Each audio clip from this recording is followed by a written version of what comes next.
తిరుమల శ్రీవారి బ్రహ్మోత్సవాల సందర్భంగా అలిపిరి నుండి తిరుమల వరకు భద్రతా చర్యలు పటిష్టం చేశామని జిల్లా ఎస్పీ సుబ్బారాయుడు తెలిపారు. భక్తులు తక్కువ లగేజీతో రావాలని, క్యూ పద్ధతిని తప్పనిసరిగా పాటించాలన్నారు. మత్తు పదార్థాలు, మద్యం తీసుకుని వస్తే వారిపై కఠిన చర్యలు తప్పవని హెచ్చరించారు. తిరుమల శ్రీవారి బ్రహ్మోత్సవాల సందర్భంగా పోలీస్ శాఖ పూర్తిగా నిర్మాణాత్మకమైన భద్రతా చర్యలు చేపట్టడం జరిగింది.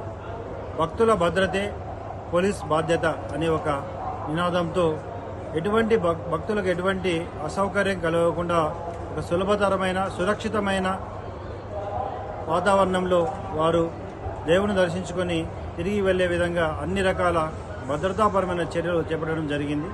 ముఖ్యంగా command control, real time monitoring system ద్వారా ఎక్కడ కూడా భక్తులు అసౌకర్యాన్ని కలిగిస్తుంటే కమాండ్ కంట్రోల్ ద్వారా వాటిని వీక్షించి తగిన భద్రతాపరమైన చర్యలను అప్పటికప్పుడు చేయడం, తగిన సూచనలు క్రింది అధికారి వరకు ఇవ్వడం జరుగుతోంది.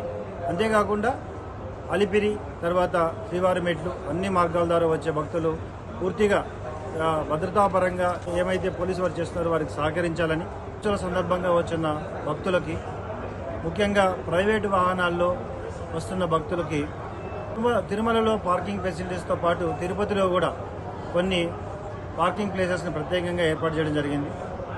అక్కడ నుండి ఆర్టీసీ బస్సులు సదుపాయం కల్పించడం జరిగింది. కాబట్టి అక్కడ పార్క్ చేసుకుని సురక్షితంగా తిరుమలకు చేరుకొని స్వామివారిని దర్శించుకునే అవకాశాన్ని కల్పించడం జరుగుతుంది. ర్యాష్ అండ్ నెగ్లిజెంట్ డ్రైవ్ చేయకుండా ఈ ఘాట్ రోడ్లో సురక్షితంగా ప్రయాణించాలని అందరికీ కూడా నేను కోరుకుంటున్నాను. ఘాట్ రోడ్లో సరైన సురక్షితమైన డ్రైవింగ్ సమర్థంగా నిర్వర్తించలేని వారు ఖచ్చితంగా ఆర్టీసీ బస్సు సదుపాయాన్ని ఉపయోగించుకొని సురక్షితంగా తిరుమల చేరుకోవాలని కోరుకుంటున్నాం. ముఖ్యంగా మాడ వీధుల్లోనూ గ్యాలరీస్లో ఉన్న భక్తులు, అక్కడున్న శ్రీవారి సేవకులు, తర్వాత పోలీస్ వారు, టీటీడీ విజిలెన్స్ వారితో సహకరించి అక్కడ ఏవైతే కొన్ని నిర్దేశిత నియమాలు ఉన్నాయో వాటిని పాటించి సురక్షితంగా దేవుణ్ణి దర్శించుకోవాలని కోరుకుంటున్నాను. తర్వాత మరీ ముఖ్యంగా గరుడోత్సవం రోజు మీరు ప్రయాణించే ప్రైవేట్ వెహికల్స్ కంటే కూడా పబ్లిక్ ట్రాన్స్పోర్ట్ ద్వారా మీరు రాగలిగితే ఎక్కువ మంది చాలా సులభతరంగా, సురక్షితంగా వచ్చి తిరుమల దర్శనం చేసుకునే అవకాశం ఉంటుంది. నేను I appeal all the pilgrims who are coming to Tirumala, please follow the police and TTD and vigilance rules and regulations and have darshan a very peaceful manner. ఒక ప్రత్యేక కంట్రోల్ రూమ్ ద్వారా కెమెరాస్ని ఇంటిగ్రేటెడ్ కమాండ్ కంట్రోల్ రూమ్ ఏర్పాటు చేయడం జరిగింది.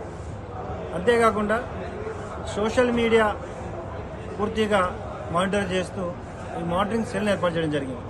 తిరుమల ప్రశస్తిని దెబ్బతీసే విధంగా ఎవరైనా ప్రవర్తించి సోషల్ మీడియాలో ఎటువంటి వదంతులు వ్యాపింపజేసినా అవి వాస్తవానికి విరుద్ధంగా చేస్తే తప్పకుండా వారిపై కఠిన చర్యలు తీసుకోవడం జరుగుతుంది. అందరూ సోషల్ మీడియా వారికి విజ్ఞప్తి చేయడం, తిరుమల ప్రశస్తిని దెబ్బతీసే విధంగా ఎవరు కూడా ప్రవర్తించకూడదు. ఏదైనా ఇష్యూ ఉంటే ఇమ్మీడియట్గా తగిన చర్యలు తీసుకోవడం జరుగుతుంది. కాబట్టి భక్తుల మనోభావాన్ని దెబ్బతీసే విధంగా ఎవరు కూడా ప్రవర్తించరాదని నేను మీ అందరికీ కూడా కోరుకుంటున్నాను.